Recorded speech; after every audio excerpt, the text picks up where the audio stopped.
مدحت الدولة وأبهن دمات سماها وحب لنا يسودوا أهلا وسهلا بلد الحبيب السودان أصحاب السودان وحد أنا مكلوي بعده حبابك 10 وحن كلنا حبابك 10 سودوا قدومية أديك يوفد جاجا إن كسول الركسود اللي جوسجو رفض بدن رجدي للدورامر أمبي رمودا أصحاب بدن وحي مدة دورين دقيقة أما ساعة كده دقيقتان خطبة قدوميها قلها برلمانك جمهورية الصومالية مدن محمد عثمان جواري مفوق مركز مقل هذين كلمة ديسة لا هالكل جاي وحوي أن قلها شعب وعدك شعب بركي جوح تدوينا للجيشو وأود ولا يحل بانك إنه سوجيديو إنه أرمها سجوح حسب مغلب وترجم قانون أيوه ولا من كتاسر يا مشروع شرعي ودينا عسوا شرعي ديجنتا قيمة اللبات وحويان متلاد شعبي متلاد الشعبي أرنتها وحا كساب سنتها لحريرة تدوينها iyo hadda weli nooma sameysmin laakiin aan ku tala jirnay labada sano soo socota gudahood aan sameeyno axzaabta siyaasiga ah ee tirada badnayd si maarata kubriga ama kaabadka la sameeyo kubriga u taqaanaane weli muwaadinki ma haysto kubrigi uu gudbay ama kaabadki uu gudbilahay awood uu ku gali lahaa uma sameysna laakiin haddii la sameeyo axzaabta siyaasiga waxa ay fursad u heli doonaan in ay ka qayb galaan inuu muwaadinka la dooran karo ama asaga uu wax dooran karo labadaas ay suurtagal noqoto qofkiiba hal cod codadka doorashada loo siman yahay in la gaaray ilaa intaasi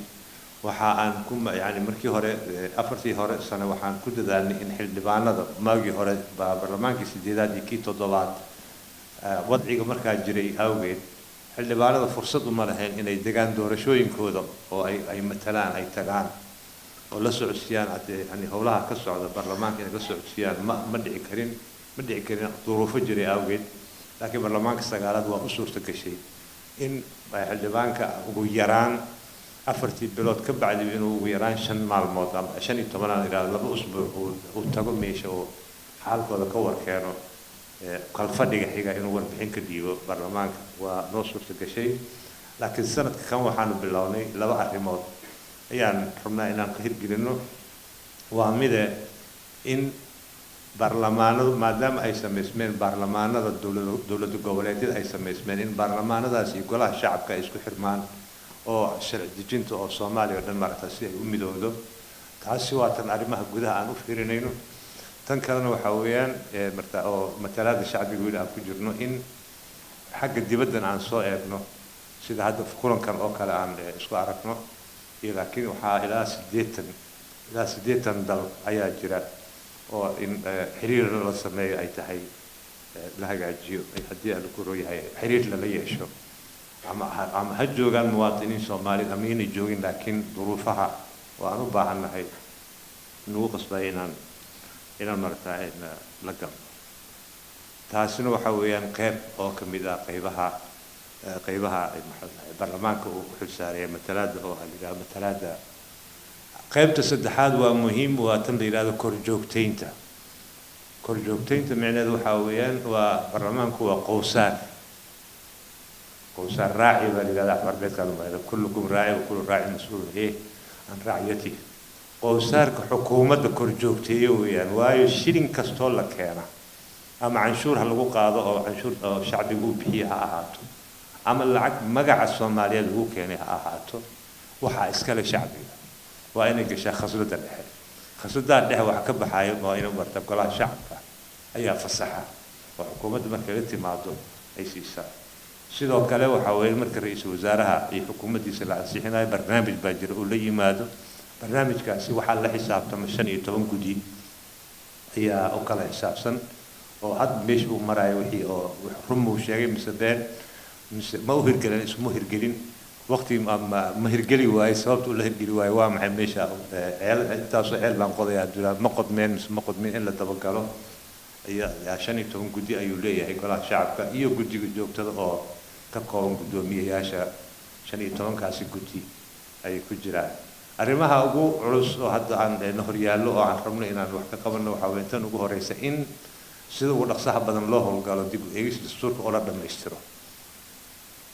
taa waxaa ku yani waxaa hadda xoogaa yar naxayiraaya waxay tahay waa badanaa waa dib u eegis waa la sameeyey farsamo ahaan waa diyaar waxaa kaliya loo baahan yahay waxaa weeye dhowr qodob oo u baahan go-aano siyaasadeed in laga gaaro ay ka mid yihiin waa maxay qaabka dowladnimada aan rabno qaabkee bay yeelanaysaa madaxtooye miyaa mise wuxuu noqonayaa barlamentary buu noqonayaa in maaragtaa siyaasiyan laisla meel dhigo yani madaxweyne dad shacbigu doortay miyay noqonaysaa mid baarlamaanka doortay miyuu noqonayaa madaxweyne oo magaciisa maamuuseed miyuu noqonayaa oo mid protocol aan meeshu fadhiyo awoodda waxaa la siinayaa ra-iisul wasaaraha cabinetka ayaa la siinaya adig noocaas dowladaha noocii uu noqon lahay siyaasiyan in laisla meel dhigo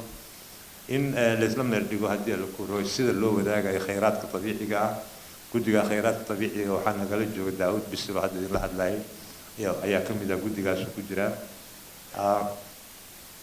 iyo haddii la ku royahay dakhliga sida loo wadaagayo waxyaabaha noocaas kulligood waxay u baahan yihiin go-aamo siyaasadeed in laga gaaro haddii intaa aanu dhammaystirno insha allah waxaa waye dastuurka dhammaystirkiisa wuu sahlanaanaya haddaa intaas aan meesha uga baxo in yar haddii arrimaha laga hadlay haddaan fiisho markaan dhalinyarada la kulmo badanaaba waxaan u yar ma iloobo mar waa u sheegaa markii aan dugsiga elementaryga aan dhiganaynay waxaan ka hadlaa kontonaadkii 52 54 hooyadiin lama guursanan waayo markaa waxaa noo iman jira annaka jiilka iyaga waxaan soo barbaariyay axzaab siyaasadeed baan soo barbaariyay maalinta oo axadda ah waxaa noo imaan jiray SYL aniga burhaka baan ku dhiganaya iskool elementaaraha oo 5 sano ugu horeysay meeshaan ka soo galay waxaa SYL noo imaanaysa wayna la hadlay annagu ayaa yaryar ah hadaladooda waxaa ku jira isniinna waxaa noo imaanaya xisbiyadiga la waxaa markii dambe loo bedelay xisbiya dastuur mustaqil soomaali markay nala hadlayeen shanta soomaali midaynta mush caarife ilaa aakhiri waana soo marka kulligood hadalkooda waxaa ku jiray madaxdii berit hatii waa ku qosli jiray kaana kama madaxna uu sheegay dabaalkan maxaa markii ugu horeysay oo markii aduu macallinimaan galay shaqadeedaas ka sii watay markii maxamed siyaad bari allah yarxamu uu ii yeero gaali wasiiraan kaa dhigay markaas xasuustay oo wasiirnimo leeyahay magaca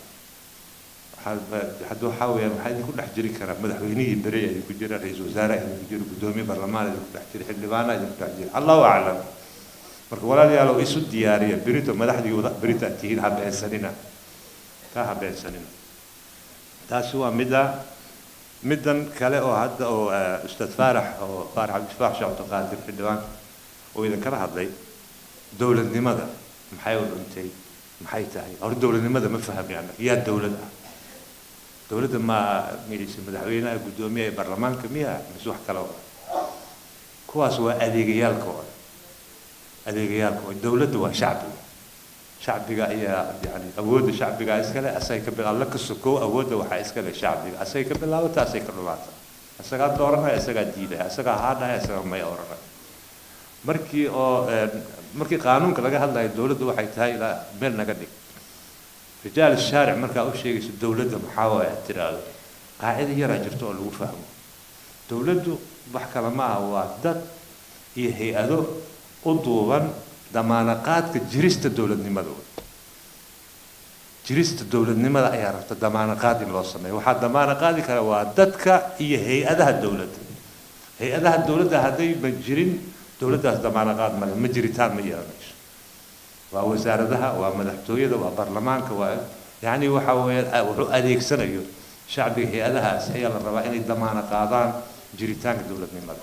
laakiin haddii aad tiraahdo waa dadanaysana mashaakilkeeda waa jirayaan 4 waxyaabood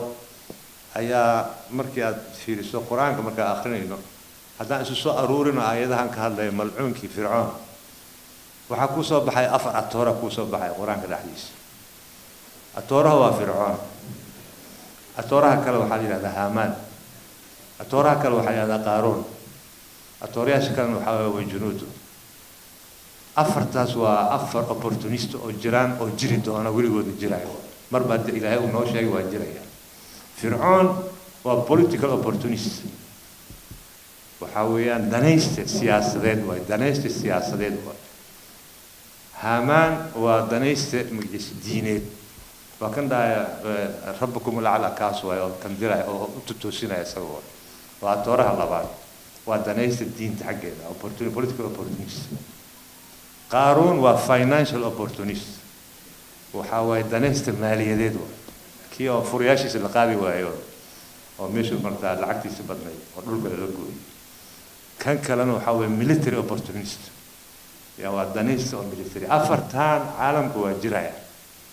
مرة كوها صباحا من آن إلى حين وحضرت جرايا مركا وحاسو دن هدات في سحارة يعني كل يوم واجر أما كسبان أقول الدرجة وحبار دعاية هدو فارح نوشي جاي كان شهر أكتوبر عندنا ما بعد كي هو والله المامي كواسو صعد مل أوجا أنت مش عارف إيه وحوا جرايا لكن وحلو بعين هي إن مرتا إن لقى كتبو الله ديار كروه لقى ميلو دو مسكاس واجرا هناك مركي هدو عن هدي وضعي عن إذن شيء سوءها يصير هذا أي نقطة شاعر باجر البيت كيس بيت باكجرا ورناها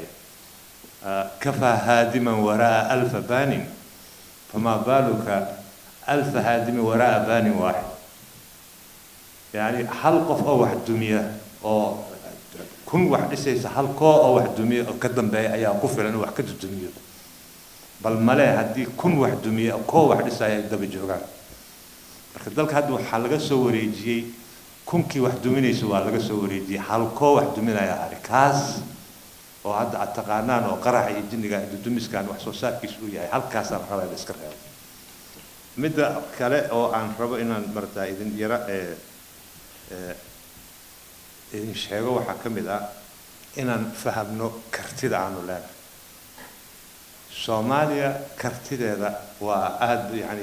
يعني دمت أو كسر ميسين مواطن الصومالي وحيابا لقول الدلاء تاسو كسكو دل كاغ إنه ميل أو جغرافي أو في عنكو يالا كسكو إن مرتا دل هنتب يعني هنتب بدن كجرتا هذا هيستو إلى آخره لكن مد وجودنا وحوي دون تقف كصومالية وكسر ميسين هي ودون نادر أويا وعن الهلكنا إلى هين ومنيسي قف كصومالية مواطن كصومالية دون تقف كسر ميسين ودون خالها كرتي الأولية هو كرتي يابلا مشكلة جرتوا حويان أنك صومالي أهان ما أنا أوجانين كرتي عن لنا هاي أو وحيابا عن نقول كرنويري أنك ما أنا قرن أنك أوبا عن إن فهمنا دب سفيرنا maxaan qabsan karnaa kartideena maxay tahay qiimeed inaan ogaano mashkalada jirta waxa weeyaan waxa aad u kartay kartideena waxa aan noqon karno cadowgeena wuxuu naga hor joogaa inaan noqonin waxa aan noqon karno ama dalkeen uu noqon karo marka saadaraada inaan dib isugu noqono annaka aan fiirino maxaan qabsan karnaa maxaan noqon karnaa ila aakhiri inaan kartideen dib u fiirino قبيل كمحومة وجعلناكم شعوبا وقبائل لكن مشكلة جرت وحاول قبيليسيا ونبقوا بدن قبيليسي مركز ويرادن وحاول من تحشي يحاول هذا يعني على حساب الآخر ما سنان صومالي نمو شرعي وشرعي سرينت الشرعي الذي شيء الشرعي مركز سميس ما أنتوا سميسمي وحكوا رئيس كرواقسي كرواقسي مركز الكرواقسي مثلا من الآن باو جدك باو كالسعودان أمني وكجرا إنا مدك راعنا ولا بارا يعني تذكي قانا صوفيرنا ولا كرواقسنا كبعد شرعي لو تجرا كل جينا مركب بدح لما آله مدك على هذا سرينت وامدا أنا كورهالك هذه وهذه كربدح با لقاه ريبا أو حرية دي لقاه قال إن هذا آدين حق عشي أو مدك راعنا مركب شرعي ساسو كسرعيات ما هم سرين شرعي كلمة الإسكيري ما أنك إن أنكر واقصنه وحني عن لها عن حق لها إن إسكديو لأجل يعني for the common good يعني وناجا good دراديس إن إسقاضو أنيجا أو مرتا وناجا good دراديس بدحوا آدي كرا عديجا مريبين لكن مدك بان آدي إن أمني ساسو كجرا أمني good أساك كجرا سرين شرعي بكاسي صبح مركا كلمة أو الإسكيري معها وحويان كلمة أو قبيل كان وقبيليسيقة مربع اللي ويدي وكعلنا يا لكن وحا قبيلك وحا لسويدي قبيلك ملوط للشاء أو ملقب بحكرة ميامس قبيلك وحا لقلي كرة لقب بحكرة وحا عداتي قبيلك وحاوي وأنا لقلي كرة وأنا لقب بحكرة ننكي قبيلك يسكجروا أستقل اللي حجعل وجر ماني قفكوا قصبوها يسمار marka haddii ilaah baa idinku dhaariya meeqa taqaanaa qabiilkaaga ku jiro oo la yidhaahdo sheegad waaye hadduu sheegad yahay meeluu ka yimid waa kusoo sheegtay marka micnaheeda waa ka soo baxay intuu yimid ama kuwa marka waxa weeye waxaan waa annaga is wareerinayno iyo waxaa weeye shaydaannimadan qabiilaysi khayr uu leeyahay ma jiro meel una geynayana ma jirto qabiilka waxa soo nooleeyay waxa markii dawladdii markasiga ama dawladdii dhexe markay burburtay baabaaday ama ay dhalaashay xukunkii firaaqa yimid firaaqi marka maxaa buuxiyey laba arrimood qofba wixii uu xariif ku ahaa ayuu dib ugu noqday qof waa baxay masaajidku galay diintii ku shaqaysanaya qofku kale waa baxay qabiilku u galay qabiilku ku shaqaysanaya marka labadii awili socod muddo maalin qolooyin kale ama qolaan ayaan wada doodayni oo aad maskax shiil aan ku samaynayni ama brainstorming Soomaaliya waxa weeye Rwanda haday uu ka hadlay Cabdiweli Rwanda ka hadlay waxa ayaamay socotay marweyne iska dileen bab hadda waxa weeye dawladda Afrikaanka horumarkooda ugu sii sareeyo noqday maxaa dhacay kuwaas ay u sameysmeen muddo gaaban intaas oo marweyne iska dileen oo hadiiba haddana u qabsadeen Soomaaliya 20 iyo dhowr sano ay u qabsan lahayd